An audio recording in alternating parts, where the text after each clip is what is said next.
the lowest bidder, that the documents reveal that bidder number 4 submitted a lower bid of 328,945. From the Lower bidder. From the Department of Trade, they indicated to me that the lowest bidder was 541 million. And that is not the case. Yep. Maybe what is the percentage of the KIPES in Kericho at the moment? Towards completion, yeah, we're doing close to 50%.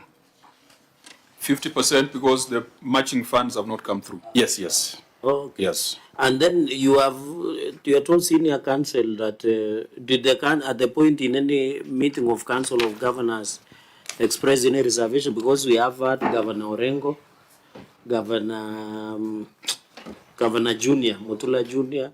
Was there any reservations to this arrangement, or it was just signed through intergovernmental arrangement? Yeah, from sections there were some few reservations here and there, but you know, all of us are not current the correct view, and of course, the theory behind it looks so exciting at that time. But of course, the rest, it's now more than a bridge. We just have to. Leader Majority, I know that you never direct any committee and you never tell any committee what to do. But I don't know whether this is something that we could kindly request the Trade Committee of the Senate to move around the country and just do a midterm review of this particular project, because almost every governor who has come before us feels that this was not a well-conceived project. And I don't know, is there any governor who has said it is positive? Probably the Busia governor. But Busia being a border, Busia being a border county, maybe it could make sense to aggregate, because they get products from Uganda.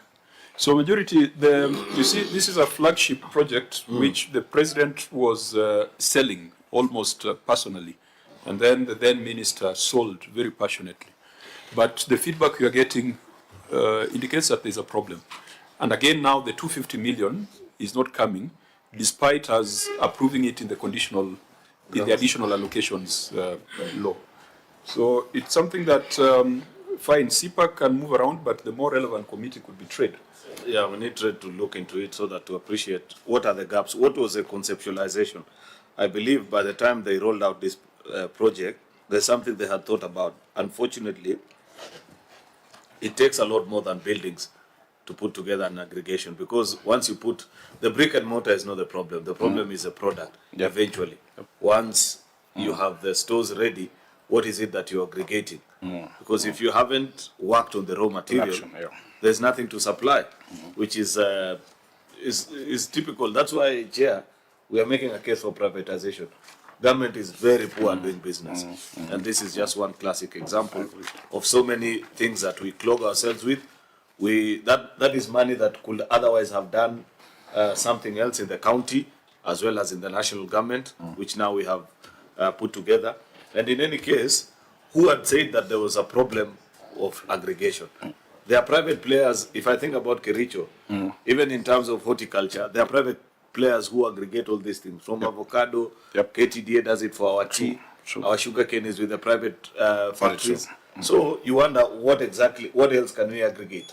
And probably our committee should give a decision. But now the more difficult question will be, now that public money has already been put into it. Remember, the counties that haven't received their matching grant, I think there are only 18, if I remember the last BPS report. But they've already put in their money. Yes, they've already put in their money, they are waiting. But there are counties that have received the 250 from the national government. The other actually 47 minus 18, about 29. But there's nothing actually to do out of it. So we will then have to make a decision. Do we just allow 500 million to go to waste like that? Or do we push or counter-match it with another program to now work on the product that will be aggregated, which is something that can be done? Senator Omogeni, when you become a governor, how will you do this differently? I've not thought about becoming a governor, Chair. So But hypothetically. no, but the reality is, what is disturbing is when you hear a governor saying that what he's doing is not viable. And yet, as a government, we are again budgeting to add him 250 million, meaning that we are just borrowing good money for something that may not have any value at all to the people of Kericho. That's the sad part, I think. And you have heard from a senator, he's telling you anything that needed value addition, that has already been achieved in Kericho. So there is a problem here. It's a problem. Okay, so since it cuts across the counties, maybe when we are doing our reports to the House, we can make some recommendations. Because when we say these things, sometimes you might be considered to be anti-government, but really it is the truth. I don't think this governor is anti-government. I don't think so, unless some facts emerged the other day. I think what we should encourage is proper intergovernmental framework between both levels of government, because they are mutual and distinct. So the issue should be, before county governments or national governments implement any of the functions that has been devolved under fourth schedule, there should be a clear intergovernmental framework, so that if there are reservations to some of, and that is why I was asking the governor whether as COG there were specific reservations against the intergovernmental relations. So I think, Chair, we have to appreciate, and Senior Council will have to appreciate this, that the fact that the national and county will exist as mutual and distinct, there will always be engagement on intergovernmental relations because of the nature of the functions. Even Senator Maruma the other day was proposing that the national government should establish, every county should get a referral hospital, for example. So does it mean we are taking over the devolved function of health? No. We try to be efficient, but we are dealing with the reality. So the issue should be proper and clear legal framework of intergovernmental relationship. I yield back, Chair. Thank you. Honourable members, we must come to a close. There was just... I should put that I am government positive. I am Kenya Kwanza positive governor. Thank you. And also a broad-based governor. Also broad-based governor positive and super. Who's that who said that a tiger does not brag of its tigritude? Well, saying, I think so. And someone reported that a Negro does not brag of his negritude. So you don't have to brag about your position in government. You are implying, Chair. So there was something about, was it flagship projects? I think so. Failure to submit a list of ongoing projects.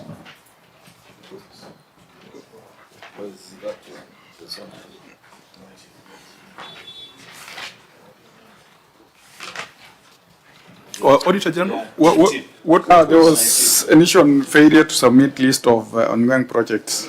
That is question number 10. So what was the issue? What was your concern? We needed a list of ongoing projects, since we've realized since devolution, project will go on as long as the government is in place. Once it changes, those projects at times stall. So we wanted that list from inception of devolution, so that we can be able to maybe advise on how those projects can be completed.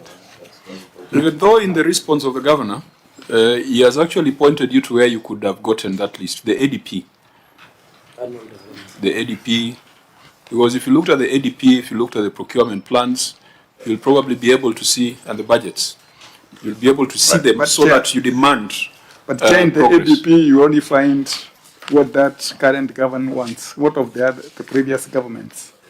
So what, can you clarify to them what you expect? Because this response here does not bring out much. Was it supposed to be a schedule? There are some counties like Makueni that have come up with a program management system where you've got programs and projects under them. And the governor of Makueni, I think, has demonstrated to us that he's able to see at what level the pipeline is a project. Would it be something along those lines? Yes. does not have to be that elegant, but again, you can go and see what Makueni has done. They've got a portal where you are able to see all the programs they're running and all the projects. And they've done that from the days of Kivutha. Chair, we will look into it, but we commit to provide the whole list, including the percentages where there's reached. But just very important, what he has mentioned is very important. But as when he took over government, you know, I reckon that government is a going process. Whether a project was done by the previous government or this government, because it will not also be there forever, it has to be completed for people to give value for money. And will people to keep details, if you give us some little time, on all the projects that has been ongoing. In fact, one of them, and I'll mention quick of it because my senator is here, and he has also been on it, is the Red Pineapple plant, which commenced so long ago, in fact, before devolution began. Already we had procured for the machinery for it, so that we are able to complete on it. The other one was a water project at Kimolagit water project, which I came. It was moribund. I reallocated money because what was in the budget wasn't enough, and the contractor requested for variation. Already we have supplied water to households, and we are doing good percentage on it. The other one is Kureshet, the one we were discussing about. Kapkure is the one we're talking about, and the market Sondu, and the other one. So basically, these were projects that were ongoing, but I made a commitment to be able to finish on those projects, even as I work on others, including the one for value addition for the maize and the feeds for farmers and children, and porridge for ECD, which we received the machines on Saturday while we were at Senator's Cup imported. And those are only 2 or 3 projects that I have initiated, but the rest is a commitment to finish what has been ongoing since I took over, so that people can get value for their money. But with people, like you said, that this is an accounting table, will be able to provide the figures and not the academic literature not attached to it. Yeah. And I promise to reform from that and be able to come with figures next time. Please do so. Also look at your fiscal space. We have already demonstrated that your fiscal responsibility is far below what is required in the law. So, honorable members, we have to close. We have to adjourn because tomorrow we still have meetings in the morning and plenary in the afternoon. I will open the floor for closing remarks, if any, from the members of the Senate. If I would recommend that we donate our time to the senator, but since he's the leader of the House, Governor, make your closing remarks, and then the senator will make closing remarks on our Chair, thank you. And once again, like I said at the onset of this meeting, we take the Senate very seriously. And yesterday I was doing some little research on the UK, the House of Lords. And what I stumbled into is that traditionally it's a house preserved for people of high stature and all that is attached to it. And this Senate of Kenya is also of that magnitude, and we really respect it. I say this to apologize for not having appeared at the scheduled time, and we promise that at any time you require us, we will present ourselves to give an account on the resources that has been given unto us. Thank you, Chair, and thank you for your time. Thank you. Leader? Thank you, Chair. Thank you for affording us this opportunity. I appreciate that you have taken time to discuss very important matters to the people of Kericho that I represent here. And many of these people are known to me, and I appreciate. The only reflection that I want you to have, Governor, if you read many of the response, it says, Governor, to take administrative action on this, on the next one, and the next one. I'll remind you, some of the people you serve with here served with your predecessor, and they used to come here, answer questions, and then he left, and they are still here today. Them, they are very comfortable. I don't need to finish the other part of the sentence. The point I'm trying to make to you is this: be firm on your employees and your staff who are making a bad image of the administration that you lead. If somebody is supposed to submit documents, let them submit. If they can't submit, it means they can't do the work that they are employed to do. And they're the people who are causing us not to hit at the level that we are supposed to be doing. Second, or probably the last thing that I want to say is that there's nothing personal that is said here. I believe this is purely professional work. Many of these are people of good reputation, good caliber, but where there is a mistake, we have to point out in public interest and say this is not right, this cannot be accepted, because the spirit of devolution is self-governance and for better self-rule, so that our people can be proud that there is something to show for.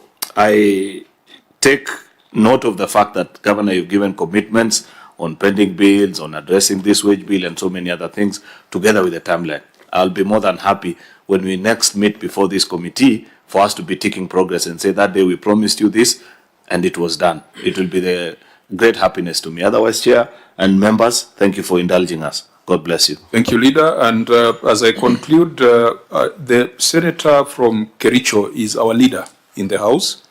And as we are proud of him, and as he makes very stellar contributions in the House, not just for Kericho, but for all our counties, the county executive of Kericho should also try to be at the same level. So that when Senator Cheriot is ranked amongst the best senators, the governor of Kericho should also be ranked amongst the best governors or the best governments. And I believe that I've seen some of the things you have done jointly, joint oversight meetings. It's something that all of us can learn from. I think, Senator, I must have mentioned that it's something that I admired, that the governor and the senator could convene, bring people together, bring data analysts, fiscal analysts, and just look at some of these things.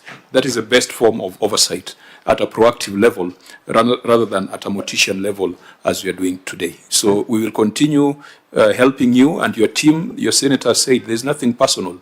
If we bruised your ego, that's just the job that you have to do. That's just the job that we have to do. If you did the right things, then you wouldn't worry about your ego being bruised. In conclusion, I direct the Hansard team to expunge from the records all references to Chrome. The meeting is adjourned.